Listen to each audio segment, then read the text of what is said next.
La plus grande de nos richesses ne se mesure pas en millions. Nous vous faisons découvrir des ovnis pour vous permettre d'en devenir un, vous aussi. Sportifs, entrepreneurs, artistes, ils nous partagent chaque semaine leurs récits de véritables trésors d'informations.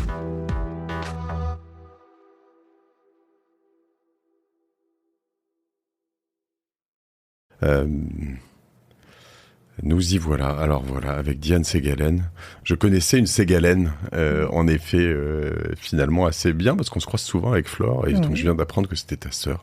Ma petite sœur. Ta petite sœur. Plus grande en taille, mais plus C'est petite. vrai. Oui. On est grand chez les Ségalen quand même, hein, j'ai l'impression. Alors nous, on se retrouve ici, déjà parce que tu fais partie de la famille OVNI.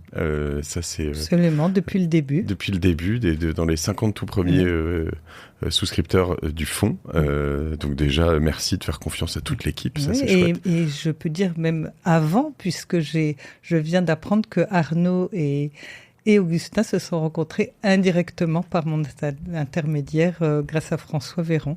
Et ça c'est intéressant. Et en plus, tu m'expliquais aussi à l'instant que l'un des premiers jobs, en tout cas d'Augustin, dans l'univers des VC, c'est toi qui lui avais proposé. Chez Newfound, absolument. Chez Newfound. Alors ça, c'était dans le cadre de ta boîte actuelle, déjà ? C'était absolument. J'avais déjà créé Ségalen et Associés, que j'ai créé en 2011, après avoir introduit en bourse City Partner, qui est une société que j'avais développée pendant 6 ans auparavant, avec des associés américains. J'avais ouvert des bureaux en France, en Angleterre, en Suisse, en Russie, en Asie. On avait fait un spin-off de Heidrick & Struggles en Amérique latine. Et vous faisiez quoi ? On faisait de la chasse de tête. D'accord, déjà. Ça fait 30 ans que je fais de la chasse de tête. J'ai essayé de faire autre chose quand j'ai quitté Heidrick, mais j'ai recruté pro bono la directrice de l'école du jardin d'enfants de ma fille. Donc je me suis dit que je ne savais pas faire autre chose et que c'était quelque chose qui me passionnait. Et donc j'ai eu l'occasion de créer cette société, de développer City Partner, de passer la crise de 2008, de réfléchir aux moyens de financement pérennes. On a pensé au private equity, à s'adosser au private equity, et mes associés ont décidé de faire une introduction en bourse. Ça semble assez fou, en soi, excuse-moi Diane, mais d'introduire en bourse une société qui fait du recrutement. On est un business services, on fait du conseil. Il y a plusieurs sociétés de chasse de tête qui sont cotées. Il faut pouvoir offrir un certain nombre de services et offrir un certain volume pour avoir des revenus récurrents. Mais c'est des métiers qui intéressent les fonds de private equity et la bourse. Alors après, on reste des petits objets, puisque nous, quand on s'était introduit en bourse, on faisait 200 millions de chiffre d'affaires, donc c'était pas des très grosses sociétés. C'est surtout pour assurer une forme de liquidité aux fondateurs. Personnellement, je ne suis pas sûre que ça soit un très bon investissement pour ceux qui nous avaient fait confiance à ce moment-là. Mais c'est... Beaucoup de gens s'intéressent à la chasse de tête parce que c'est un indicateur avancé de l'économie, comme la communication. Oui. Nous, on a souvent des Chief Investment Officers de grands fonds qui nous appellent régulièrement pour savoir comment est notre current trading, aussi bien que tu peux appeler Publicis ou Deco pour savoir quel est leur carnet de commandes. Ce qu'on appelle le current trading, c'est le business actuel. Exactement. Qu'est-ce qui se passe dans les 2-3 derniers mois ? Est-ce que c'est en croissance ? Voilà. Est-ce que donc c'est un peu, ça te permet d'avoir de prendre le pouls, la tension dans le business en général. Exactement, puisque la première chose que les entreprises vont couper quand ils craignent un changement économique, c'est les recrutements et les frais de communication, parce que tu vas pas faire des campagnes de publicité si tu penses que tu es en train de perdre de la vitesse. Donc nous, on est des indicateurs avancés et certains de nos investisseurs chez City Partner, historiquement, étaient intéressés par avoir cet accès à ce type d'informations. Et alors, est-ce qu'aujourd'hui, parce que ça m'intéresse, Ségalen et Associés est assez gros pour avoir ce pouls aujourd'hui. Comment ça se passe ton current trading en ce moment ? Écoute, alors d'abord, on a beaucoup de chance parce que nous, on est très modeste. On a un bureau à Paris, un bureau à Londres, on est une quinzaine de personnes. On est en train de se renforcer à Londres, d'ailleurs sur des nouvelles verticales comme notamment l'infrastructure, qui est un métier qui se développe beaucoup aujourd'hui, une classe d'actifs qui se développe beaucoup aujourd'hui. On a eu beaucoup de chance parce qu'à part 2020 où on a été flat par rapport à l'année d'avant, on a toujours été en croissance et en croissance organique. On a un groupe d'associés autour de nous avec notamment une nouvelle génération qui arrive derrière, qui est associée au capital. D'accord. Et chaque année, finalement, les jeunes grandissent et on commence à se développer. Aujourd'hui, il y en avait deux de nos associés qui étaient à l'IPEM, le fameux événement du private equity qui se passe en ce moment à Paris. Et nous, notre cœur de métier, c'est les entreprises familiales, les entreprises qui sont soutenues par les fonds. Alors, les fonds, en général, déjà d'une certaine taille, nous, on n'est pas adapté à des très petites entreprises ou venture early stage. J'allais y venir, évidemment, et comprendre ton métier, mais pour moi, en effet, l'objectif dans cet épisode, c'est de comprendre...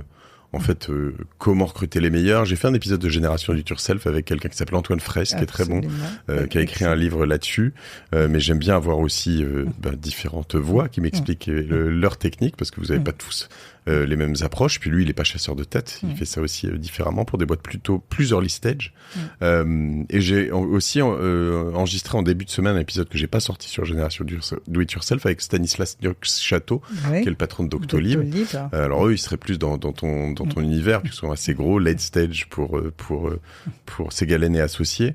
Mais avant de venir là-dessus, et je vais te piquer tous tes petits secrets, hein, j'espère que t'es prête. Avant de venir là-dessus, pour bien comprendre, dans des fonds de private equity, généralement, on va racheter des boîtes qui sont quand même plus grosses, qui vont faire quoi entre quelques dizaines et quelques centaines de millions d'euros. On va investir massivement là-dessus, et le fonds, il veut placer des gens compétents. C'est un peu ça, et toi, tu vas les aider à trouver ces gens compétents, souvent dans des services financiers, ou pas que? Non, nous, on intervient dans tout genre de secteur. En ce moment, beaucoup plus dans tout ce qui est technologie, software, healthcare, business services, mais historiquement dans le retail, dans l'industrie, dans l'infrastructure. Donc nous, notre savoir-faire, c'est plutôt d'accompagner des investisseurs financiers à constituer les équipes qui vont leur permettre d'exécuter leur business plan.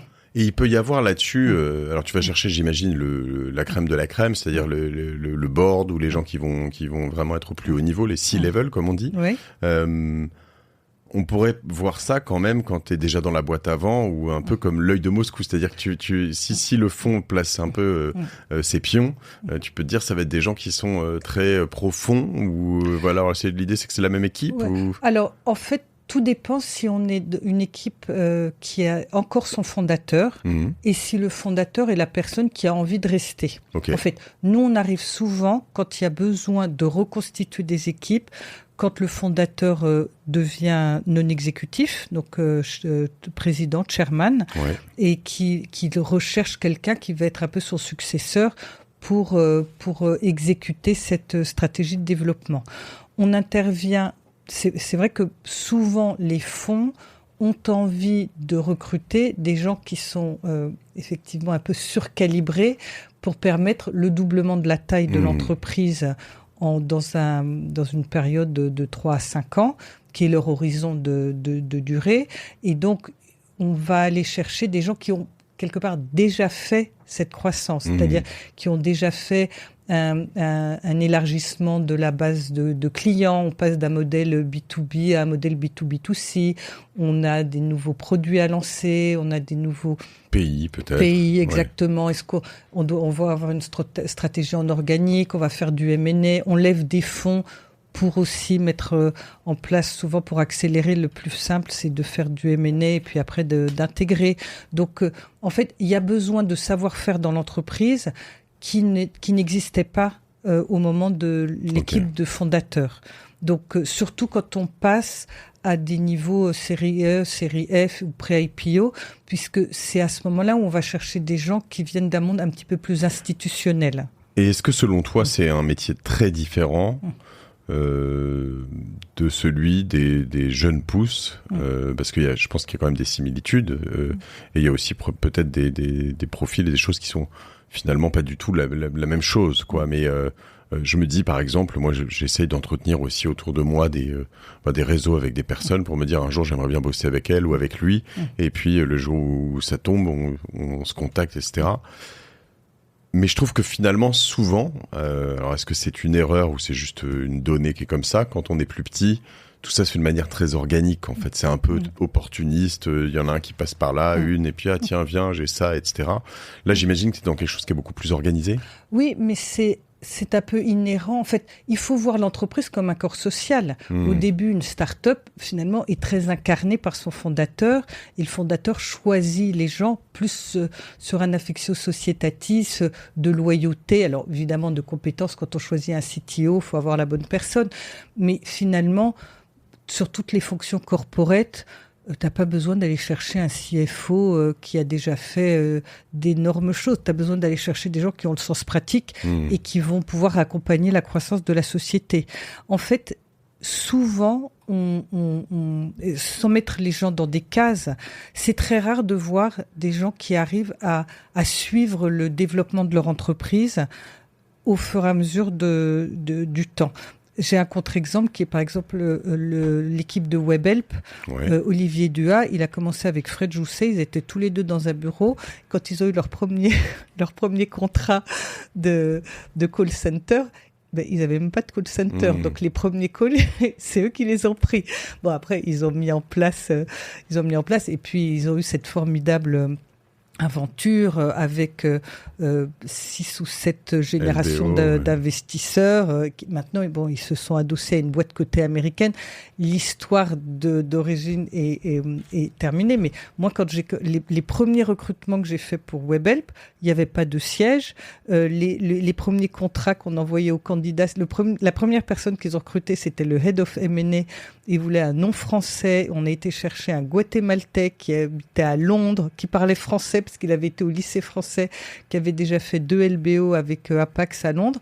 Et il a reçu un contrat de agent de call center parce qu'il n'y avait pas de DRH, il n'y avait pas de structure, il n'y avait pas.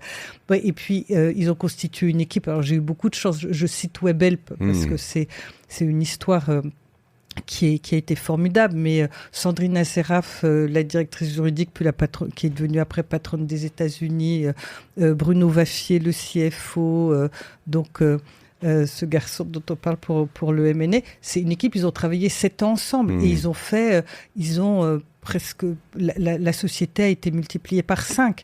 C'est rare, en fait, qu'une équipe de management qui se constitue reste dans la durée parce qu'il y a des gens qui sont adaptés à une certaine étape de croissance de la société et puis d'autres qui préfèrent des sociétés plus mûres. Oui, tout à fait. Puis il y en a qui sont, moi ça me fascine, très fort sur la durée, quoi, qui restent de 2 personnes à 3000 ou 20 000 et qui restent toujours finalement les bonnes. Mais pour autant, c'est vrai que même dans les très grosses startups, scale-up ou les mastodontes que sont Google, en fait, Sergey Brin, Larry Page, ça fait très longtemps qu'ils sont plus CEO. On va voir Zuckerberg qui avait eu Sheryl Sandberg. Je crois qu'aujourd'hui il est CEO, Zuckerberg, non ? Oui, il est revenu CEO. Mais bon, on voit aussi vraiment des parcours sur lesquels il y en a qui sortent assez vite finalement de la direction générale de la boîte et d'autres qui le restent très longtemps. Il y en a qui partent et qui reviennent comme Steve Jobs, voilà. Quelle est la base de tout ça ? Quelle est la base d'un bon recrutement ? Comment après je te poserai la question de quand on doit faire appel à des sociétés externes pour tout ça, parce que ceux à qui je parle, c'est à peu près toujours, mais je suis pas sûr que ce soit totalement vrai. Mais avant ça, comment on fait un bon recrutement ? Alors, pour faire un bon recrutement, il faut 2 choses. Il faut une description de poste très claire.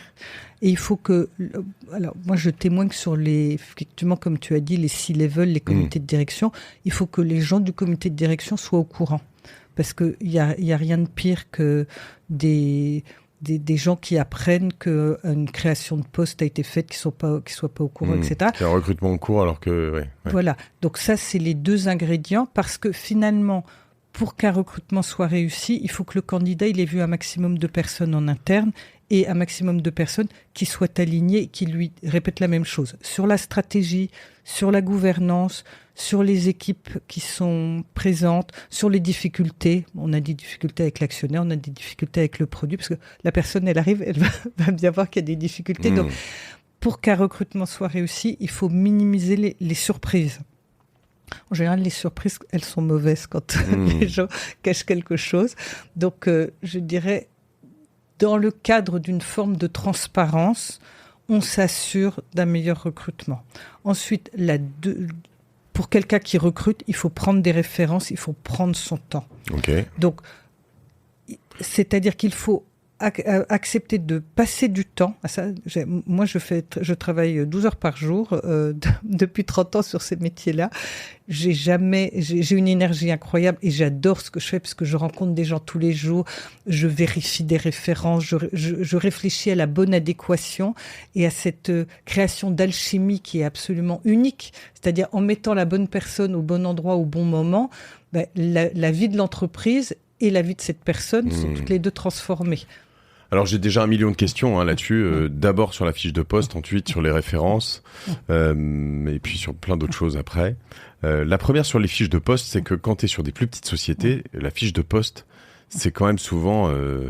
En fait, plus t'es petit, plus t'as besoin de gens qui sont multi-usages. Et en fait, même ton stagiaire, tu voudrais qu'il sache vendre, produire, créer, faire des posts sur les réseaux sociaux, faire des cafés et des photocopies. Bon, heureusement, on fait plus de photocopies. Ouais. Non, mais tu vois ce que je veux dire.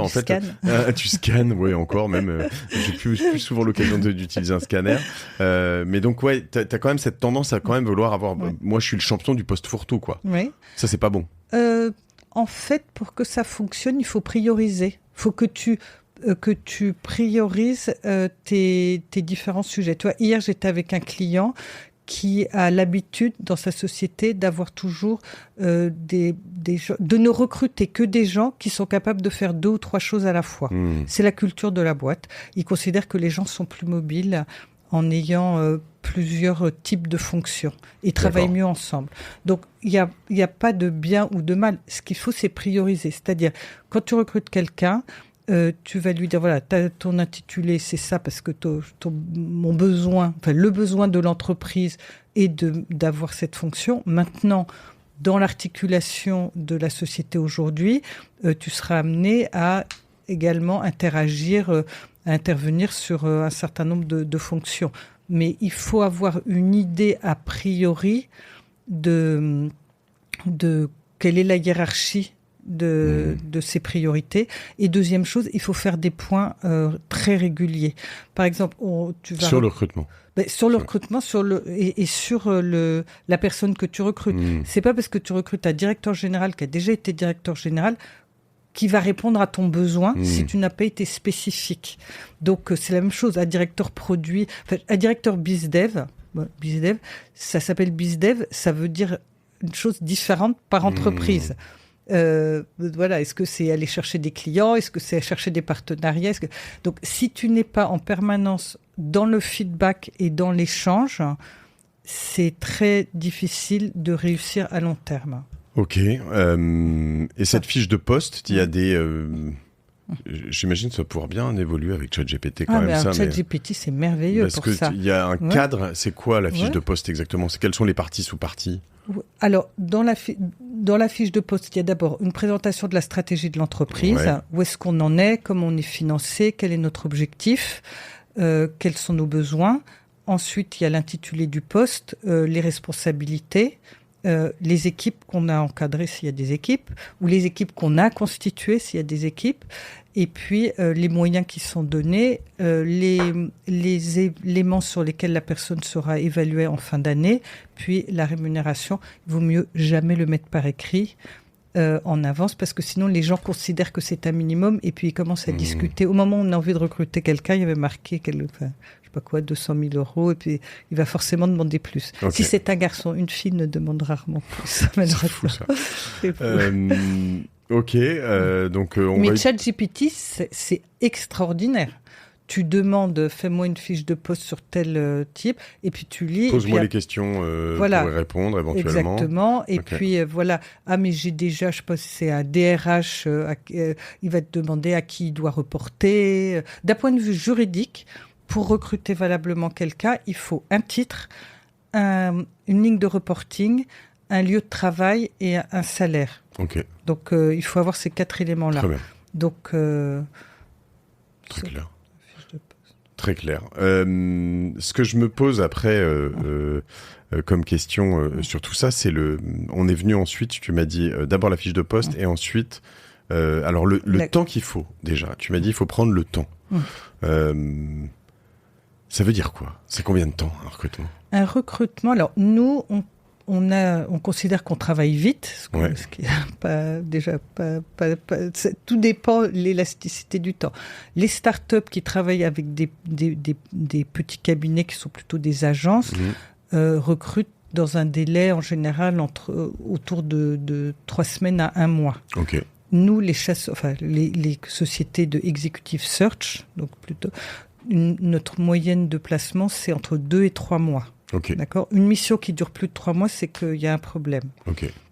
Donc, les 2-3 premières semaines, ton conseil fait le mapping du marché, c'est-à-dire va identifier toutes les personnes auxquelles elle veut parler.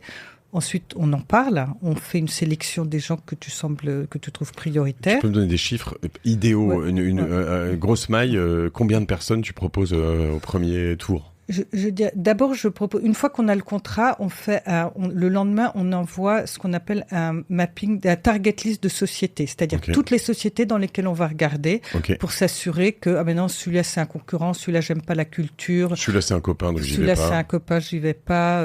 Tiens, t'as pas pensé à un tel, ou on peut aller regarder à l'étranger. Donc, ça c'est le lendemain. Si t'as pas ta target list de sociétés, tu vas pas trouver. En effet, ça peut aller très vite, très intéressant. Voilà. Donc, à partir du moment, déjà, si tu as une target list de 40 sociétés, tu sais que tu as plus ou moins 40 personnes qui vont correspondre, sachant que nous, on a un système pour aller chercher les gens qui étaient en poste dans ces sociétés qui n'y sont plus. C'est très utile dans les secteurs où il y a des clauses de non-concurrence, parce que c'est les gens qui connaissent un secteur mais qui en sont sortis, en général, n'ont plus de clause de non-concurrence. Donc, globalement, on va avoir une quarantaine de noms. Nous, on va en présélectionner entre 20 et 30. Et on va expliquer à notre client pourquoi on les a choisis, pourquoi on les a priorisés. C'est souvent une question d'âge, une question aussi de seniorité dans leur entreprise. Est-ce qu'ils sont potentiellement disponibles ou pas? C'est souvent des gens qui ont déjà des actionnaires financiers dans leur propre capital, donc qui sont tenus par les packages financiers. Alors bon, il y a eu un petit reset récemment, donc il y a des gens qui étaient très peu mobiles, qui ont retrouvé une forme de liberté puisque ce qu'on appelle le management package, leur intéressement actionnarial avait perdu de la valeur. Donc, on évalue avec le client la mobilité des candidats et leur désirabilité. Et après, nous, on appelle les 20 personnes ou les 30 plutôt 20 personnes que donc, le client... On passe de 40 à 30 à 20, en gros. Voilà, à 20. Sur les 20, nous, il y en a 10 qui ne sont pas intéressés, on va dire. Mais que ces 10 nous donnent d'autres noms en général. Ce qu'on dit en anglais, always transform a candidate into a source. Donc, quand un candidat te dit non, il faut lui dire, toi, ça t'intéresse pas, mais tu as peut-être des amis que ça peut intéresser. Il connaît généralement toujours dans son secteur ou quelqu'un. Exactement. Donc, en fait, nous, cette liste de 20 personnes, on continue à l'alimenter. Et on va interviewer, on va préqualifier en faisant en général un Teams de 1 heure avec les candidats. Ensuite, quand on les trouve bien, on va les voir. Moi, je trouve que c'est très important de les voir en physique. Ce qui fait que une fois qu'on a fait la longue liste, c'est 2 à 3 semaines qu'on voit les candidats. C'est-à-dire que les clients, ils doivent commencer à avoir vu 3 candidats autour de 5e, 6e semaine de la mission. D'accord. Donc ça, c'est très important. Oui, même 4e, 5e semaine de la mission, pour être sûr qu'il a vu ces 3 candidats benchmark, qu'on est d'accord sur le niveau qu'on cherche. Plus tu travailles avec un client, plus c'est facile parce que tu connais leur ADN, tu connais la culture, tu vas savoir si la personne que tu as interviewée va bien fitter dans la culture. Et puis après, il faut avoir décider en amont quels sont les gens du comité de direction ou du board ou des actionnaires qui vont voir le candidat. Et sur ces candidats, ça arrive que dans les 3 que tu présentes au début, il y en ait un qui fit et puis boum, c'est parti? Ah oui. Nous, en moyenne, on présente 3 à 5 candidats. C'est rare qu'on présente plus que 5 candidats, ça veut dire qu'on a mal compris le besoin. Et là-dessus, en revanche, est-ce que c'est important? Moi, ça m'est arrivé de faire des recrutements. Un des derniers que j'ai fait, qui est un super recrutement. Honnêtement, je pense que j'ai suivi aucun des... je pense que la fiche de poste était plus ou moins pourrie. Je l'avais fait quand même un peu. Souvent, je l'ai fait faire. C'est mon hack. J'étais pas encore à fond sur ChatGPT à cette époque-là, mais je l'ai fait faire par les anciens qui s'en vont en leur disant quelles sont les priorités. Je les retravaille un peu après. Donc ça marche quand même. Ça, c'est peut-être pas le plus mauvais. Mais en revanche, j'ai vu une candidate. C'était bon. Salut, au revoir. J'ai pris et je suis très content. Ça arrive. Hein. Mais c'est peut-être pas très bien. La conviction. Ah non, c'est ni bien ni mal. Je crois que quand tu as une conviction, tu sais. Mais d'ailleurs, tu t'es pas trompé. Non. Donc nous, notre métier, il y a beaucoup de gens qui ne sont pas à l'aise avec le recrutement. C'est un métier, enfin, ça prend du temps pour se faire cette capacité de choix, en fait. Et nous, notre savoir-faire, c'est d'avoir cette capacité de conviction, de dire, voilà, monsieur ou madame le client, ça, vous avez le choix entre 3 personnes. Je choisirai A pour telle et telle raison, mais vous pouvez choisir B pour telle et telle raison, et C est une option valable.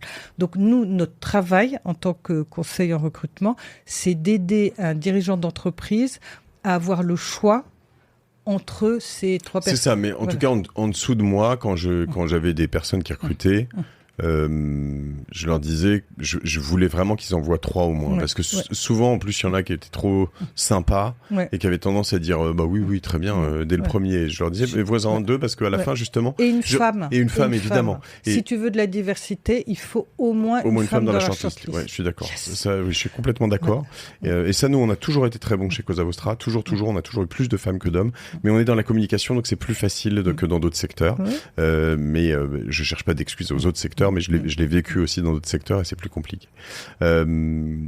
Cependant, en effet, de temps en temps, ça fonctionne directement, mais c'est vrai que je voyais, pour les plus jeunes qui recrutaient, une difficulté extrême de faire un choix entre les 3, quoi. Et ça, moi, je trouvais ça assez intéressant. On a parlé du temps. Est-ce qu'on peut le réduire encore, ce temps? Parce que il y a aussi souvent une question d'aléa, quoi. C'est-à-dire que typiquement, dans les 10 qu'on refusait, 1 mois, si tu les avais vus 6 mois après, ils auraient peut-être été intéressés parce que ça se passait plus si bien dans leur boîte. Et de temps en temps, tu te dis tu vois, le match, il se fait pas pour une question de timing. Ouais, de timing. Les planètes sont pas alignées, quoi. Et de temps en temps, le temps peut être ton allié, mais moi, j'aime bien quand même faire des recrutements rapides, quoi, un peu éclairs. Si tu n'as pas trouvé la solution dans les 3 mois, d'abord, la stratégie de l'entreprise évolue. Il y a un besoin en interne qui n'a pas été pourvu. C'est que soit ton client n'a pas bien exprimé son besoin, soit t'as pas compris. Enfin, ça revient au même. Mais je crois très fermement à la nécessité d'un process et d'un timing serré. Bon, il faut que... nous, on considère qu'on fait bien notre travail si le client a une shortlist, on va dire, tu vois, au bout de 5-6 semaines, ça veut dire qu'on est capable de closer. Parce que un candidat, tu peux pas le voir une fois, 1 heure, en te disant, boum, voilà, je te fais... C'est comme une forme de séduction. Ouais. Les gens ne changent pas de travail tous les 2 ans. Hein. En général, les gens, ils restent plutôt, on va dire, 3 à 5 ans par entreprise. Donc, le choix de changer, notamment de la part du candidat, on a vu ça au moment du Covid, où avant le Covid, t'appelais à peu près n'importe qui, n'importe où en Europe, tu lui disais à Londres, Amsterdam, la Suisse. Là, tout d'un coup, les gens n'ont plus voulu être mobiles géographiquement. Ensuite, il y a eu le post-Covid où les gens voulaient plus d'assurance. Donc, il y a des phénomènes aussi psychologiques du côté du candidat où il faut qu'il soit dans une certaine forme de confort pour faire cette décision, qui est une décision plus risquée de son côté que du côté de l'entreprise. Et c'est pour ça que je dis que c'est très important que les collaborateurs et les associés de la société soient bien alignés sur la fameuse description de poste pour que le candidat entende de façon répétée les mêmes messages. Ok, très clair. Et la question que je me pose, c'est quand du côté du recruteur, souvent il y a plusieurs décisionnaires sur un recrutement. Alors il y en a un peu un final parce que c'est lui qui va être le plus responsable finalement de la personne qui recrute. Mais dans pas mal de boîtes, il y a quand même un système de carton rouge où en fait si quelqu'un donne son veto, c'est non obligatoirement. Ça c'est selon toi une bonne pratique. Tu le vois souvent, c'est pas obligatoire. Je vois ça plutôt dans les sociétés de conseil, où il y a un attitude personnel assez fort entre les gens. Donc, voilà,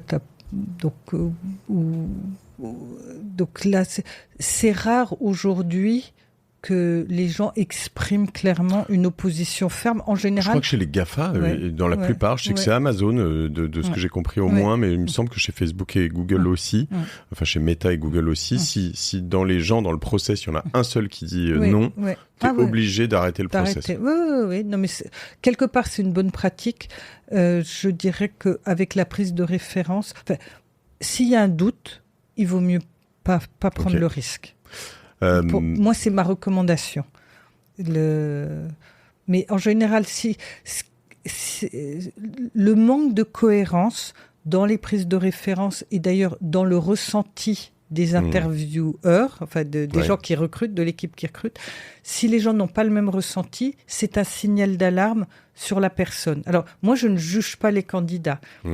Notre métier, c'est de voir s'il y a une adéquation. Et il y a des gens qui seront très performants dans un certain type de culture et pas du tout dans d'autres, alors que donc il faut être en recherche de cohérence. Moi, ma recommandation en tant que conseil, c'est s'il n'y a pas cette cohérence au départ, ça risque de mal se passer. Et là-dessus, on parle d'ailleurs notamment souvent des valeurs. C'est-à-dire que moi, ce que je trouve très difficile, c'est de dire waouh, ce candidat, cette candidate, elle est super sur le papier, elle a fait ça et ça, c'est exactement le même secteur, c'est exactement le même pays, c'est exactement le même type de croissance, exactement tout est super, et puis les études sont bien, et puis elle connaît un tel, et les refs sont très très bien, très positives. Mais à la fin, en fait, on voit un ou deux signaux sur lesquels, en fait, dans le comportement, ça correspond pas du tout aux valeurs de la boîte. Ça doit être un carton rouge. Oui. Ouais. C'est plus important que tout.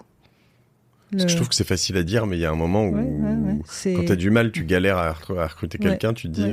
Alors après, sans être cynique, il y a des recrutements qui sont des recrutements utilitaires. Par exemple, tu décides de faire une nouvelle business unit, tu veux te lancer dans un nouveau métier, d'avoir quelqu'un qui va te lancer ton activité, mais qui sera probablement pas là dans 5 ans, parce que c'est quelqu'un qui change tous les 2 ans. Il n'y a pas les valeurs de loyauté, mais finalement, on va dire c'est le recrutement utilitaire. Tu en as besoin pour lancer ton activité, puis après, tu mettras dans ce groupe-là des gens que tu connais, qui vont apprendre le métier, etc. Mais pour moi, les valeurs, c'est quelque chose qui est très fort. Et d'ailleurs, la façon dont j'interviewe, je laisse toujours parler les gens. Et en fait, il faut demander aux gens pourquoi ils ont changé d'une entreprise à l'autre. Parce que là, je te livre un vrai secret.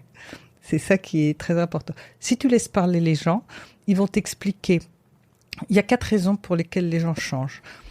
Soit ils ne croient pas à la stratégie de leur entreprise, soit ils sont dans une business unit, ils sont pas cœur de métier, soit et la société va mal, soit ils s'entendent pas avec les gens, soit ils trouvent qu'ils sont pas assez payés ou pas assez reconnus, c'est la même chose. Soit un petit mélange des 4. Donc la personne qui va t'expliquer que elle n'était pas assez reconnue ou que elle s'entendait pas avec les gens, 1 fois, 2 fois, 3 fois, faut pas la recruter. C'est quelqu'un qui ne s'entend jamais avec les gens. C'est pas les autres qui sont des cons en général. Donc ça, c'est mon petit truc de recruteur. Je suis très vigilante à ces signaux bas, qui est quelqu'un qui de façon répétée va t'expliquer que... J'ai pas eu de chance. Voilà, et puis j'étais pas reconnue à ma juste valeur. Bon, si les gens te reconnaissent pas, c'est peut-être que il y a un petit disconnect entre ce que tu penses et leur perception. Et ça, les gens qui ont un problème d'inadéquation entre leurs aspirations et la réalité de la perception de leurs collègues et associés, bon, ça, c'est en général assez mauvais signe, hein. Tu poses des questions du type, tu sais, il y a un moment, c'était Combien est-ce que tu peux rentrer de balles dans un bus ou un... Je sais pas du tout parce que je connais pas la réponse. Non, mais souvent c'est pas la réponse qui est intéressante, c'est plus le chemin, quoi. Alors moi je suis vraiment à l'ancienne, parce que d'ailleurs je pense que je suis probablement la vétérante sur ce podcast, mais très très heureuse. Pas sûr. Mais enfin, parmi ceux qui croient encore à la vertu du papier et du crayon, tout en utilisant ChatGPT, grande utilisatrice. Tu fais de la grapho ? Pas du tout.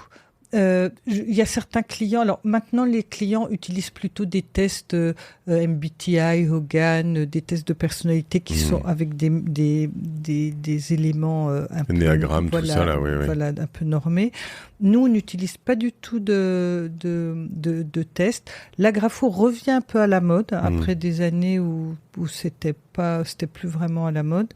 Mais moi, je crois vraiment au fait que les gens finalement se dévoilent assez facilement. C'est pour ça que j'aime bien les voir en personne, parce que tu passes 1 heure et quand tu les ramènes à la porte et que tu leur serres la main, c'est là où ils te parlent. Le small talk, il n'y a rien de mieux. Ouais, le small talk, c'est assez extraordinaire. Donc rien ne remplace le contact physique. Ça, c'est quand même merveilleux. Et surtout, moi, je cherche à mettre les gens en confiance parce que c'est un moment très important pour la vie de l'entreprise, de mon client. Je cherche à trouver la meilleure personne. Mais finalement, quelque part, on doit cette forme de confort aussi intellectuel au candidat. Moi, ça m'arrive de dire à un candidat, écoutez, voilà, vous allez avoir l'offre. Voilà les questions que je me poserais si j'étais vous, si j'étais votre femme, votre compagne, votre sœur. Voilà les questions que je me poserais si j'étais vous, parce que je trouve qu'on leur doit ça aussi. Oui, puis toi, t'as intérêt à ce qu'ils restent, qu'ils soient heureux, exactement. etc. Donc, Nous, on monitor. Alors, on va faire un post dans pas longtemps là-dessus, ce qu'on appelle adequation ratio, c'est-à-dire que on a calculé le nombre de gens qu'on présentait, c'est-à-dire moins on présente de gens parce qu'ils sont bien calibrés pour le poste, mieux tu gagnes du temps, il gagne du temps. Voilà, et le client gagne du temps.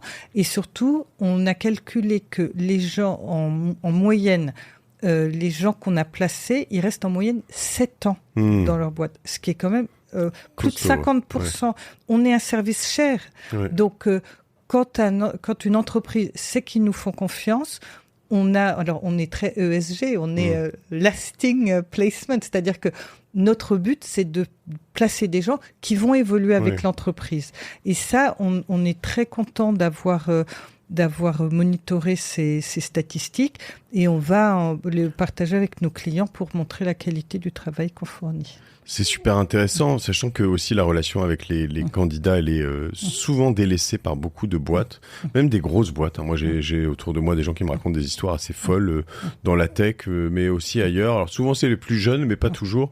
Nous, chez Cosa Vostra, on a toujours fait très attention. Parfois, on s'est loupé, mais à avoir un suivi très important, parce que au tennis, tu sais, on dit que finalement, même un champion de tennis numéro 1 mondial, en fait, il gagne que 51% de ses matchs. Enfin, je dois me tromper dans la stat, mais en tout cas, 51% de ses points, ça doit être à peu près le cas. Mais en tout cas, les top 10 ou les top 20 mondiaux au tennis, a priori, si t'es même pas le premier, toutes les semaines, ils se font éliminer.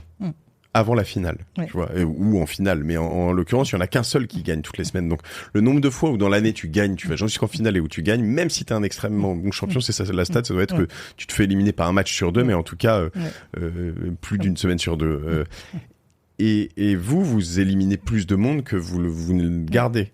Comment on communique parce que c'est important pour vous en tant que tiers de confiance et puis recruteur, mais pour l'entreprise aussi. Oui, et aussi pour le candidat, qu'il apprenne quelque chose. Il nous a fait confiance, il souvent, a passé du temps. Souvent, c'est full bullshit, moi, je trouve, quand même, ce qu'on te dit. Alors, là, je vais te faire une réponse honnête. Il y a certains candidats qui n'aiment pas trop qu'on leur dise la vérité. Ok.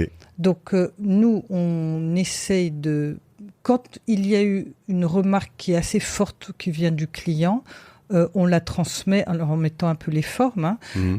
Nous, souvent, les candidats savent que c'est en relatif, qu'il y a une personne qui est plus disponible, qui connaît mieux le secteur, qui est plus senior, moins senior, plus cher, moins cher. On peut lui dire, le budget ne nous permet pas d'avoir quelqu'un comme toi, tes aspirations salariales sont pas alignées avec notre client. Nous, on est très soucieux de faire un feedback aux candidats, mais au fur et à mesure de la mission. Et on dit aux candidats, voilà, on en a présenté 4, il y en a 2 qui sont devant toi, donc la chance que tu arrives, la chance que tu arrives à la dernière semaine est plus faible que les autres, mais le client t'a apprécié pour telle et telle raison et souhaite rester en contact. Nous, on est plutôt dans la vérité. On a ce dialogue en continu et c'est difficile parce que quelquefois, tu vois, par exemple, là en ce moment, on est en train de faire un CEO d'une société qui est détenue par un très gros fonds. Il y a un nouveau lancement de produit en ce moment. On a tout le mapping, on a nos candidats, on a un ranking avec tous les éléments qui ont été... il y a sur un certain nombre de critères très précis que le fonds nous a demandé de faire. On a des candidats qui on a parlé, qui ne connaissent pas le nom du fonds, qui ne connaissent pas le nom de la boîte, qui nous ont dit qu'ils étaient intéressés sur le papier. On leur a parlé au mois de juin. Là, il y a un lancement de produit. On va commencer la mission probablement au mois d'octobre parce qu'il faut qu'ils parlent au CEO, au fondateur. Donc là, ce qui est intéressant, c'est que ces candidats-là, on leur doit un suivi. On a parlé à 20 personnes qui sont des gens CEO d'autres boîtes. Donc voilà, on leur fait un suivi. On leur a parlé au mois de juin, on leur dit on vient vers vous au mois d'octobre. Les gens, il faut qu'ils aient quand même de la confiance et de la patience.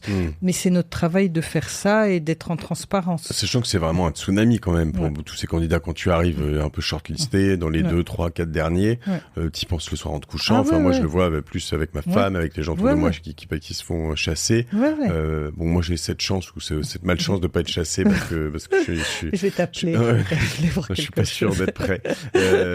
Mais en l'occurrence, voilà, si tu me sors le poste de Mike Horn pour le remplacer, je suis chaud, mais je suis pas sûr qu'il ait envie d'être remplacé.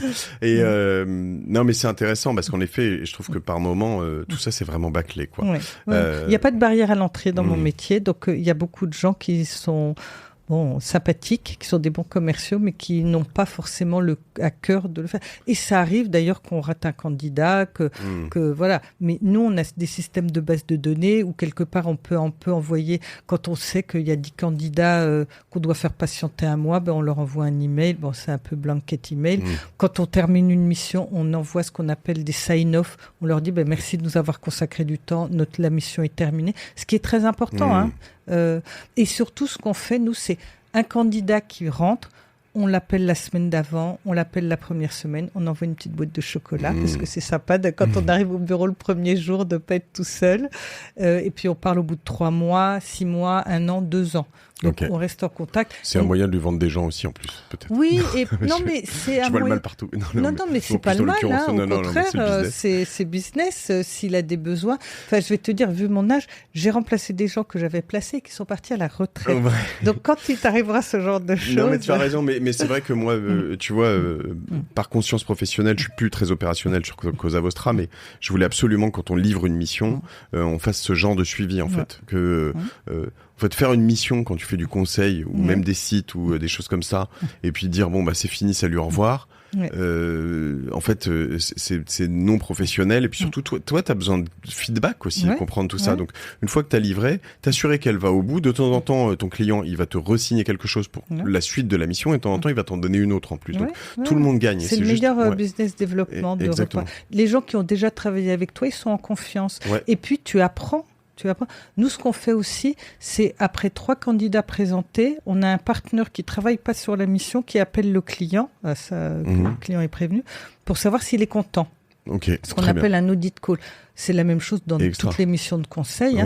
Est-ce que l'équipe a bien compris? Est-ce que tu es content de la qualité des dossiers? Est-ce que tu as envie d'un autre mode de communication? Comme ça, tu n'es pas dans la subjectivité, tu objectivises un peu tout ça. Voilà. T'as plus beaucoup de temps. J'ai 2-3 questions quand même. La première, je peux revenir.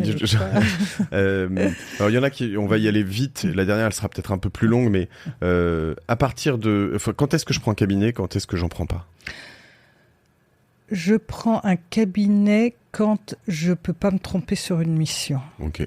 Mais c'est exactement comme choisir un médecin quand tu vas te faire opérer. Tu prends pas un podologue pour te faire opérer des yeux. Okay. Il faut avoir aussi un certain nombre de listes de questions quand tu choisis un cabinet. Il faut voir au moins 3 ou 4 cabinets, leur envoyer un brief avant, leur demander de venir avec quelques idées, quelle est leur stratégie de recherche, quels sont leurs off-limits, c'est-à-dire où est-ce qu'ils ne peuvent pas aller chasser. Parce que il faut faire le trade-off entre quelqu'un qui connaît très bien ton secteur, mais qui peut pas aller approcher un certain nombre de gens puisqu'il les a déjà placés. Ouais. Ou quelqu'un qui va t'accompagner dans un process qui connaît un peu moins, mais qui a un champ de recherche plus large. Donc il faut très bien choisir son conseil. Donc, combien ça coûte un cabinet ? Ça coûte cher. Hein. C'est un tiers de la rémunération de la personne fixée de l'année. Bonus. Donc tu parlais de 200 000 tout à l'heure, par exemple. Donc ça va être 60 000 euros pour un poste à 200 000. Alors nous, on a des honoraires minimums qui sont de 70 000 euros. Okay. Donc, et nos honoraires moyens sont plutôt autour de 100 000 euros. Ok. Donc, pour un poste. Voilà. Pour un poste. Ok. Mais voilà. Donc un tiers, c'est plutôt fourchette haute. Hein. Il y en a beaucoup qui sont à 15%. Oui. Alors ça sur les postes, enfin je dirais, ça c'est des gens qui font de l'annonce. Et nous on a un retainer en fait. À partir du moment où tu travailles sur un poste de direction, on a une partie des honoraires qui sont payés en avance, enfin, au fur et à mesure garantie. de l'air. Qui est de combien ? Exactement. Qui est un tiers de nos fees. Okay. Donc, si ton fee estimé, tes honoraires sont 200 000, ben, ça sera 33. Okay. Voilà. Claire, merci pour cette transparence. Et la dernière question, qui est plus large, mais on va essayer d'y répondre rapidement. Moi, je sais que je suis très instinctif. Dans les recrutements et dans les personnes. Et avec l'âge, je me rends compte que à un moment, je suis parti loin. Je me suis dit, j'étais trop instinctif et donc il faut que je freine et que je fasse attention à être beaucoup plus. Et j'ai eu l'impression, en l'étant moins, de me perdre un peu et d'accepter des gens qui en fait ça fitait pas si bien que ça et en fait ça a rarement fonctionné dans ce cas-là. Et je suis revenu quand même très fort sur l'instinct. Qu'est-ce que tu en penses de ça ? Je pense que tu as raison. D'abord, ça fonctionne bien pour toi. Donc, il faut continuer ce qui fonctionne. Je pense qu'il faut avoir une certaine forme d'objectivité. C'est-à-dire prendre des risques, être instinctif, c'est très bien. Mais il faut pas essayer de te brider, il faut essayer de mieux te connaître, en fait. C'est pour ça. Et moi, je suis une instinctive aussi, donc je vais pas te dire que c'est pas bien. Après, le fait d'être aidé sur un certain nombre de recrutements peut t'aider à canaliser. Tout à fait. Mais surtout, tu vas avoir 3 candidats sérieux, dont un qui est instinctivement mieux. Donc, c'est probablement les chances d'être technique, d'être... Voilà. Et moi, ça m'arrive, c'est rare, hein, mais ça m'arrive quand je vois un candidat, je sais, j'ai des images en tête de celui-là, il est rentré dans mon bureau, je lui ai serré la main, je sais que c'est le bon candidat. Il s'est même pas assis. Et ça, c'est très jouissif. Je suis d'accord. Quand tu as réussi, tu vois 2 associés et 20 ans plus tard, ils bossent encore ensemble et c'est merveilleux parce que tu as créé quelque chose qui te transcende complètement, qui a créé de la valeur, qui a créé une histoire. C'est notre purpose. C'est create inspiring connections. Donc, c'est comme quand tu présentes 2 personnes qui deviennent copains et que, au lieu d'être jaloux t'as les gens qui sont jaloux en disant, mais c'est mon copain, pourquoi est-ce que tu le vois sans moi? Et t'as d'autres qui se réjouissent parce que justement, toi, t'es quelqu'un qui est présent, qui met tellement en connexion tout le monde que c'est absolument merveilleux d'avoir cette capacité de création qui va bien au-delà de toi. Merci, c'est plein de bons conseils en si peu de temps et plein de tips super intéressants. Et en effet, je rejoins ce que tu dis sur le fait d'être capable d'augmenter mon instinct par des professionnels autour de moi. Je trouve ça hyper intéressant. J'aurais pu te poser 1 million de questions sur les outils, sur LinkedIn, sur plein de choses, mais ça on fera ça une autre fois. Déjà, j'ai le ChatGPT et ça m'a allumé une petite lumière quelque part. On te suit sur LinkedIn, ça te va ? Absolument. Donc, Diane Ségalen. Et puis on va sur ton site si on veut faire appel à toi. Si on vient de ma part, en plus, tu feras un petit prix. Absolument. Absolument, un prix d'amis. Un prix d'amis, si vous voulez. Plus cher. Comme ça, on ira se faire une bouffe tous les deux. J'aurai droit à ma boîte de chocolat ou ma bouteille de champagne aussi, quand vous serez placés le premier jour. Très bien. On ira tous trinquer ensemble. Exactement. Et voilà, moi, je dirais à ceux qui nous écoutent, en tout cas, une chose que j'ai appris, c'est que, et que vraiment je chéris de plus en plus, c'est qu'on passe beaucoup trop de temps avec les gens avec qui on bosse, pour bosser avec des cons, quoi. Et donc il y a des cons qui sont des cons pour vous, et moi je suis très certainement un con pour beaucoup de gens, mais tant mieux, ça veut dire que chacun trouve midi à sa porte. Mais essayez quand même assez tôt de vous dire, moi je regarde les gens et je me dis, mais ouais, tu vois, un peu comme une relation amoureuse ou un truc, je veux passer toutes mes journées avec cette personne, quoi. Et je rajoute, 2 ans de ta vie professionnelle, c'est 5% de ta vie professionnelle. Donc ça commence à être signifiant, ça va vite. Donc il faut... Pour être heureux, il faut être aussi heureux au bureau. Et tu vois, moi, j'ai choisi de bosser avec Arnaud, avec Augustin, exactement pour ces raisons. Et je me suis refait cette remarque récemment en me disant, mais j'ai tellement de chance d'avoir Arnaud dans ma vie. Augustin, on se voit un tout petit peu moins, mais c'est pareil, j'en pense pas moins. Christopher de chez Orso Media qui est là, Clémence, Thomas, j'en ai plein autour de moi.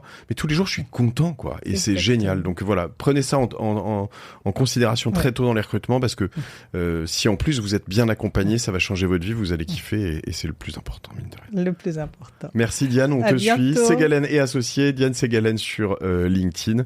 Merci à vous tous. Et puis suivez bien OVNI sur YouTube, sur les podcasts, sur toutes les plateformes de podcast. Et puis proposez-nous des dossiers, envoyez-nous des LPs qui veulent faire des invests. On a une équipe sympathique et on est peut-être très professionnel. Très professionnel. On est peut-être les cons de certains, mais en tout cas il y en a plein avec qui on s'entend bien. Voilà, salut, à plus. À bientôt.